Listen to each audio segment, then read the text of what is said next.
obviously, I think our break has come at a good time. Took Sunday off after Iowa, and then practice Monday, Tuesday, had yesterday off, and then obviously go today and tomorrow before we head down to West Lafayette. But I think it comes at a good time in terms of being able to rest up a little bit, catch our breath, try to get healthier. Even though this point time of year, everybody has some bumps and bruises, and as I always say, if something doesn't hurt at this time of year, you probably haven't played hard enough. So. Looking forward to Saturday. Obviously, a really good team. Matt's done it again in terms of putting together a really good team after losing Edie, maybe the best point guard in the country in Braden Smith, and then other guys that have developed and have stepped into their role. And obviously, I don't think Foster Lawyer's a role guy. He's played there since the day he was on campus, but the evolution of Kaufman Wren, and obviously Caleb First has been there, and others with CJ Cox and Miles Coben that have played now here as freshmen, and Raleigh Burgess, the other freshman, who's come in and played. So, like I said, Smith is really good with his ability to control the ball and playing ball screens, and the assist to turnover ratio, it's 216 to 71 or something like that. So it's just averaging almost 9 assists a game. So it's like I said, and obviously a exciting place to play where they really support their team, and two really good teams going at it. So with that, I'll take any questions. Nick? Greg, obviously you touched on it a little bit with Kaufman, right? Of course, there are more opportunities now with Edie gone, but Right. what have you seen kind of him add to his offensive arsenal, and how important will it be to maybe get him in foul trouble? Like Yeah, this year? I think Matt told me years ago, and I think when Trey was a freshman, he thought he had the potential to be an all-conference player if he continued to develop. And obviously, you're waiting in line behind Zach, rightfully so. But I think he's changed his body. He's slimmer. He's more cut. I think his mobility's gotten better. He doesn't play on the perimeter or shoot threes, but they get him in the the pinch post, or they get him in ball screens and him at the nail, and he's pretty explosive from there, powerful. I think he's developed his offensive game around the rim specifically. So, and then he goes to the glass. He's pretty hungry on the glass. So I think just for him, he's evolved into a really good player, high level player for them, and they put him in good positions. And I think that's always the markers. I watch other teams, how do they utilize their individuals within the concept of their team, and that's a mark of a good coach and a good coaching staff. We got Braden doing what he does best. They put Trey in positions where he does what he does best. Lawyer running around banging threes. So, like I said, they're a well put together group. Greg, when you watch Braden, where's the majority? How does he get the majority of his assists? Do you see a lot of it just good ball movement? Do you see a lot of him driving and kind of kicking it back out?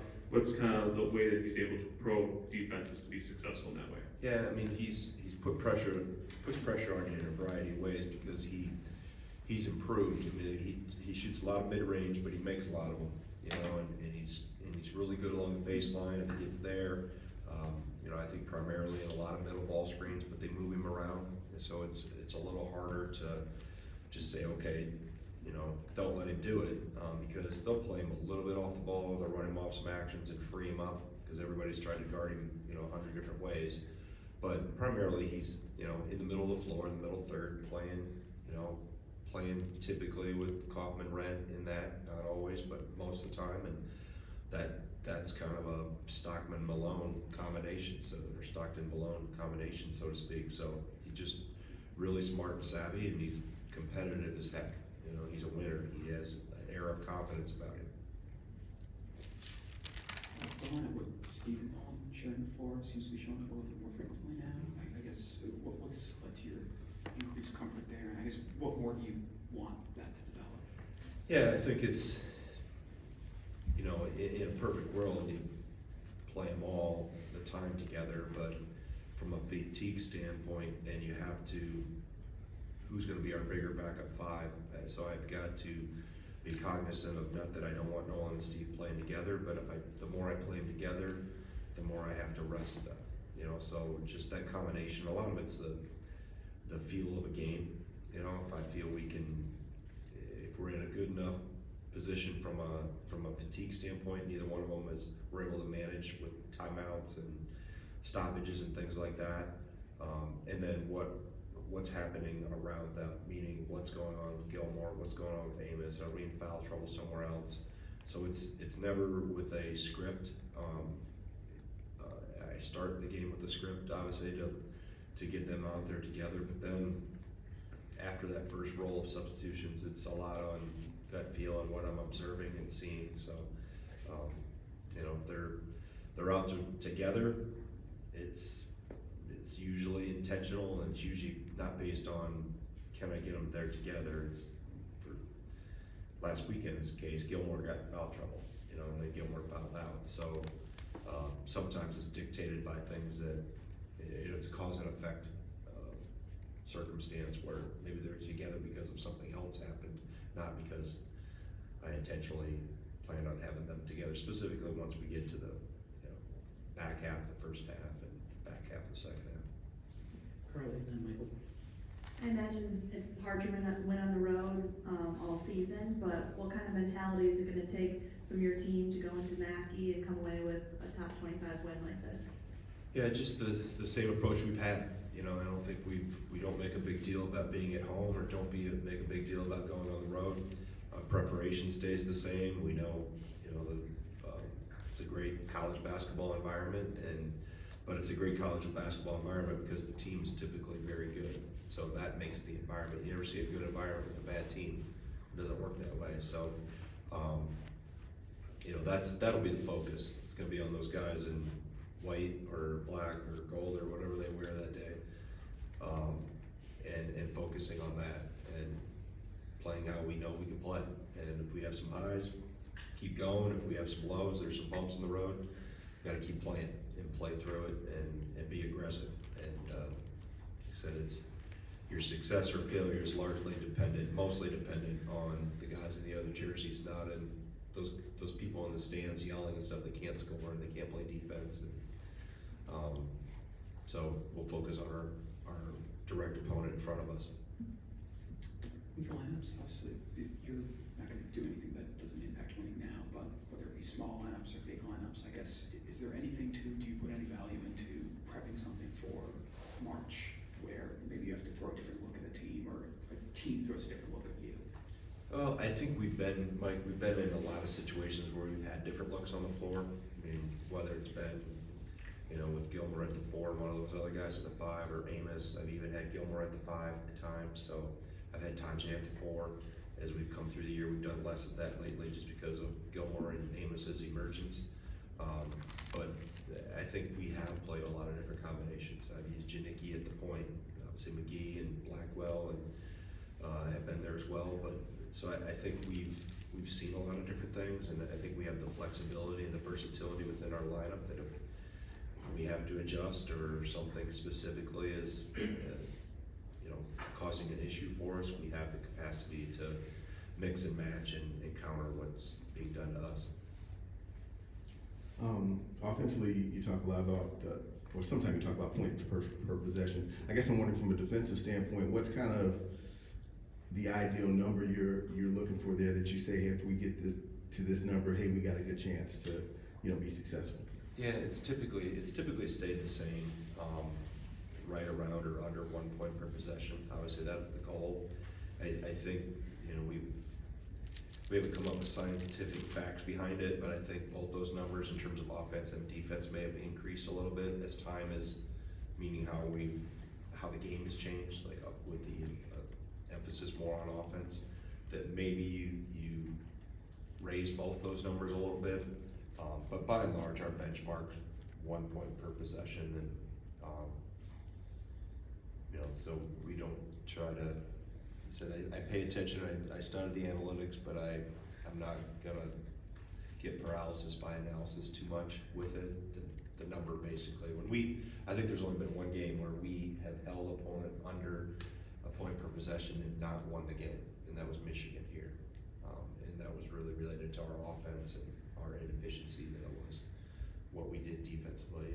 And the numbers bear that out. We were both at .9 something in that game, but by and large, a long-winded answer to your question, Mark, it's still roughly 1.0. Go ahead. Hey, Greg. I know you watch a lot of film with a lot of the folks around the Big Ten. Did you get a chance to watch Michigan Purdue the other night? And if so, is there anything that you took away from Michigan kind of being able to hold, aside from like Braden Smith, Fletcher Boyer, and Kaufman, Red, and the other role players in check for this game? Well, I mean, those three, as I mentioned, you know, I don't think that's an anomaly that they take the majority of their shots they have all year. You know, Michigan was able to make some plays. You know, they got an offensive rebound, and I think Burnett hit a 3 off the offensive rebound. Golden was able to get through a post double and score, and then they were able to, you know, either get a turnover, get a defensive rebound, and hold them off just enough. So I mean, both teams were obviously a little different than Michigan, so there's some things you take from it, there's some things that don't apply. And I think that's, as you look through, whether I watch them against Maryland or Iowa, or I mean, you name it, there's things that apply and are we can draw from, and then there's things that just quite frankly doesn't fit us, whether it be personnel or scheme or what have you. I mean, you're looking at two programs here that have traditionally, in the last 25, 30 plus years, have been as consistent as anybody in our league, along with Michigan State. And we've all had our ups and downs. I think even Matt's finished in last place in the league at least twice in his time at Purdue. But the consistency that these two programs have played with and have performed with, and I think this year's another good example with all that he lost from last year with the ED, and be able to put a really good team back on the floor. It's more about what I think understanding who you are and who you are not as a program, and continually striving towards that. I think that's what's made us successful, even though we've had some adjustments here and there.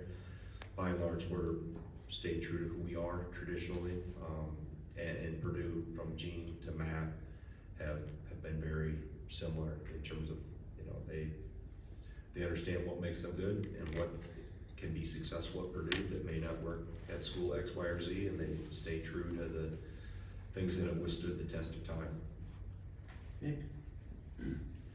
Greg, you know, defensive all-conference honors often about steals, blocks. I know that this group and John Blackwell himself a lot more fixated on wins than numbers, but how would you kind of categorize some of his impact defensively? Yeah, I think he's gotten better. I think the understanding that he can be a defensive difference maker, and really turn the screws on an individual, so to speak, defensively has grown, and he's understood and valued that more as the year's gone on. And I think our defense typically has always been based on the sum of the parts, and not necessarily, you know, we've had good individual players, we've had shot blockers here or there that maybe numbers jump off the page, or steals, or those type of things, but by and large, our defense is based on committee and how we do it systematically.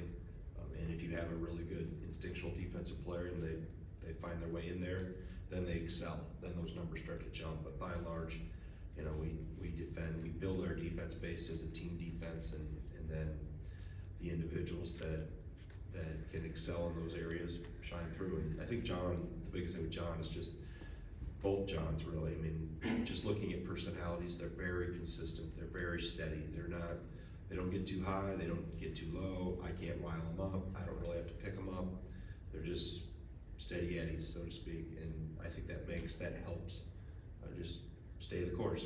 And there's gonna be really good times, and there's gonna be rough times, and right within a game, and how you balance those and how you respond to those. I think, again, I go back to I talk about consistency of a program, consistency within the players within that program, I think are important in terms of your mindset and how you approach, you know, each game, each day, each possession. So steadiness is really, I think, a word that comes to mind with John. We'll go with Donnie and then Mark. Hey, doing Greg. Sentiment that we've heard from you and players throughout the entire season is just about the chemistry of this group and how much they seem to, you know, genuinely, you know, like playing with each other. You know, we've heard that talked a lot about this season, but what are the sources of that? What are the factors that go into that? I mean, especially with a group with a lot of new faces.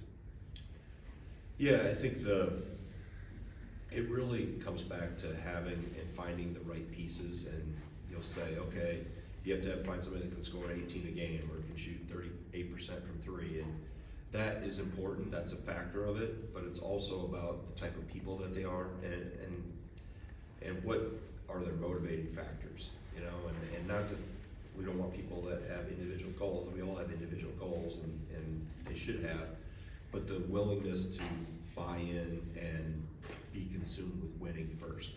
And I think when you have a group that's like-minded like that, it allows you to, and really don't care about individual accolades, it allows that chemistry to grow. Because you can have, I've said before, you can have really talented players, but if they're not connected or kind of patented the term chemically imbalanced, then it's not gonna work. I mean, we've seen that. You can point to a lot of talented rosters around the country that aren't 500 or are not gonna be in postseason play. And quite frankly, have big payrolls. And that's a piece of it. Those are all pieces of it. You have to have talent, you have to be financially competitive in today's world. But if you don't have that connectivity and that connection and that chemistry, and I'm not saying you have to all be best friends and, you know, sit around, hold hands and sing kumbaya, but they understand and they enjoy playing the game with each other. They enjoy competing against each other in practice, and they enjoy when it's time we all get the same color jersey on, they enjoy going out united as a group, and that's fun to watch, you know, as a coach. It's fun to be a part of because you've got a player-led team, and typically your player-led teams end up being your best-led teams versus a coach-led team. So when you got players that take that responsibility and understand it and run with it, it makes it a lot of fun, which this group is. Greg, to piggyback off your comment a couple questions ago about staying kind of true to who you are as a program, I guess I'm just wondering, what does that mean at Wisconsin? You know, staying true to who you are. Well, I think you have fundamental core values and principles that you're anchored to, and you know, understanding who you are in terms of what type of person can have success at this university. And I'm not talking about just basketball, because we still go to class and getting a degree is still important and a high priority. So how do you balance all those things? How do you balance living in Madison? How do you balance in a mindset of having a team-oriented group? What's important to you? And I think understanding what works at this place and what has worked, and you can walk through back through the last quarter century. There's been a lot of similarities in terms of the DNA. I mean, we've tweaked a little bit here or there with how we play. I know this year's getting more made of it, but by and large, it's fundamentally sound. It's toughness, it's togetherness, it's doing it as a unit, as a team. And we have star players, and we've had NBA draft picks, all that. And they come and they go, but the consistency of your approach and your consistency of your foundation allow you to sustain success, or you're not a flash in the pan when a great player shows up and then you go back in the tank when you don't have a draft pick. We've been able to be really, really competitive and not necessarily always roll out a lineup of McDonald's All-Americans, you know, so, but we've been able to beat a lot of teams that have those type of stars behind their name. So, I saw a good quote the other day yesterday from Bill Belichick. He said, as I get more experience, I'm less enamored with the stars and more enamored with the constellation, what they all compose together. And I think that's a great analogy, and obviously he's got a hell of a lot more experience and success than I'll ever have, but just you see beyond the individual stuff and how in a team sport, how a team can come together. And then, like I said, understanding that Purdue's done that really well. I think Tom's done that really well at Michigan State. I think we've done it really well through, you know, going back to even Coach Bennett, of understanding what this place is about, understanding the state, understanding what type of player you can recruit, what type of player you can't recruit, what type of player will have success here on and off the court, what type of person won't. You know, so all those things come into play as you evaluate who you want. And bottom line, you know, we do really well with good people, and I got a locker room full of them right now, and they're really good players, and they're about the right things, and yeah, they all have individual motives and goals and those things, but when it comes time to all go after something together, it's a united front. And I said, we've been very fortunate over the 20-plus years I've been here that we've had, you know, a constant stable of a united front, and the alums take great pride in that. I got 3 of them, 4 of them on my staff, so that helps, you know, that, not that you don't grow and change and morph in the future because you have to, but I think having a great appreciation and understanding, and you've seen what works, and staying as true to that as you can, at the same time, continue to advance and grow and adjust and keep getting better. We'll go with Jocko and then Ben. Jocko, Hi, Coach. hello. How are you? I'm good, how are you? I'm good, thanks. Were you in Eau Claire last night covering I Pioneers? did not go to Eau Claire, but I It's did one talk of your to you. affiliate? I talked to your brother. We did get that from your affiliate, our Okay. affiliate, but it's good to talk to your brother. Hey, speaking of brotherhood, I know this is a shorter trip for you guys, but is it good to get away from, you know, maybe Madison for a little bit to kind of bond a little bit more? I know you talked a little bit about how this team has come together, but to get away from everybody else and be together, even though it's a short trip, but just Yeah, to I see each mean, other's faces. I think anytime you can have time together, it's important to bond and to develop relationships. I mean, we've had a lot of them. I think this is 6 out of the last 8 games we've been on the road, but I'm probably more concerned to check in with your weatherman. Are we getting 6 inches of snow again in West Lafayette? Is it going there? I know we're supposed to get more here. That's probably one reason why is it a good window to get out of here, although I don't know if we'll beat it out, but it's I think any opportunity, home, road, that travel, anytime you can spend some time together and continue to bond, that can only help you as you go forward. Ben. Greg, 2-part. Does your staff is the goal like around 1.2 points per, at least 1.2 offensively? Is that kind of the It neighborhood? varies by game. Okay. Based on what we get from our analytic company, based on competition, based on what their numbers tell us or tell the computer experts, so to speak. So it varies. I think in 4 of the last 5 you've been around 1.1. I know you guys had that long streak of had 80 a game and it's been a little less. Mhm. Do you still like how the offense has been functioning, the ball movement and the shot selection for the most part? Yeah, over I this think stretch? shot selection's been good, and shot selection usually improves as the ball movement improves. You know, they're tied to each other. You know, and every game's gonna be a little different because you're gonna have different number of possession games, and the flow maybe do a little different.